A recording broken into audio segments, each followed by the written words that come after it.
Hey there, cheese lovers! Girth Pretty, master of the cheese at Lakeview Cheese. I'm back! And what cheese are we going to talk about today? Discover, experience? Pink cheese! No, blue cheese! Yes, blue cheese, of which only about 10% of people like to eat. Is it because they think the cheese has gone bad? It's gone rotten? It's got mold in it? Well, yes, it does have mold in it. It has something called Penicillium roqueforti. And let me tell you an urban legend on how blue cheese was first created. 100 years ago, several hundreds of years ago, in France, a young shepherd was taking care of his flock. And he decided, well, it's pretty hot here. I'm going to go sit in these caves and I'm going to enjoy my lunch. I brought some white cheese. He brought some rye bread, put them side by side, took out his knife and was about to cut into the cheese when, oh my gosh, who does he see in the distance but a lovely young shepherdess? So he says, I've been wanting to meet her. Forget my lunch. I'm going to go and say hello. So off he goes to say hello and introduce himself to her. Now, I don't know what happened, but he was back in the same area with tending his flock of sheep about a month later, and he had forgotten to bring his lunch. But he's remembered, oh yeah, I've got that cheese and that rye bread in the cave. Well, let's go see if it's still there. So he does. He goes and checks, and yes, the cheese is still there, but it's kind of grayish in color. And his loaf of rye bread has gone completely moldy. And the mold had gone over to the cheese.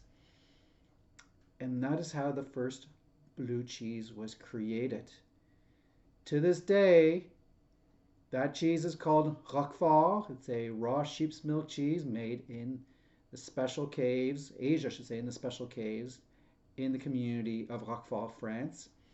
And the penicillium that is used for making blue cheese is called Penicillium roqueforti, after the Rockfall. So, is the blue mold injected? Because you can see some little holes here on top into the cheese. Nope. They actually added in with the milk while the cheese is being made in the vats. So the blue mold is in there. And then the cheese is pressed. Then they pierce the cheese with needles to permit air to get to the mold so that the mold can grow. And that is how blue cheese is created. Now, there's all sorts of different styles of blue cheese. You can have blue cheese made out of cow's milk, sheep's milk, goat's milk, water buffalo milk, combination of different types of milk. And there's different, you could say, degrees of bluiness in the cheese as well.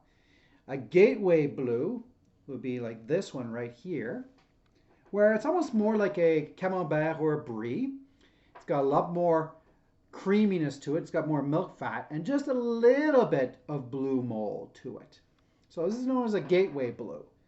Then you can go more of a medium strength blue. As you can see, you can actually see where the needles were inserted right there, right there, to let the air go in. And it becomes saltier and more picante in flavor as compared to this older, stronger blue, which is, I personally love blue cheese. It's a great category. I've judged them several times at different cheese competitions around the world. It's always fascinating. The great thing about blue cheese is to have it with something sweet.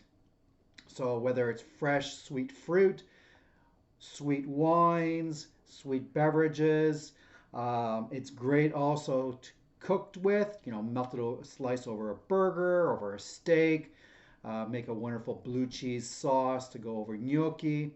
Just amazing. So if you're not certain about blue cheese, go with the more gateway blue and take 2 bites. Because the first bite you might be, not too sure. Second bite, okay, it's better.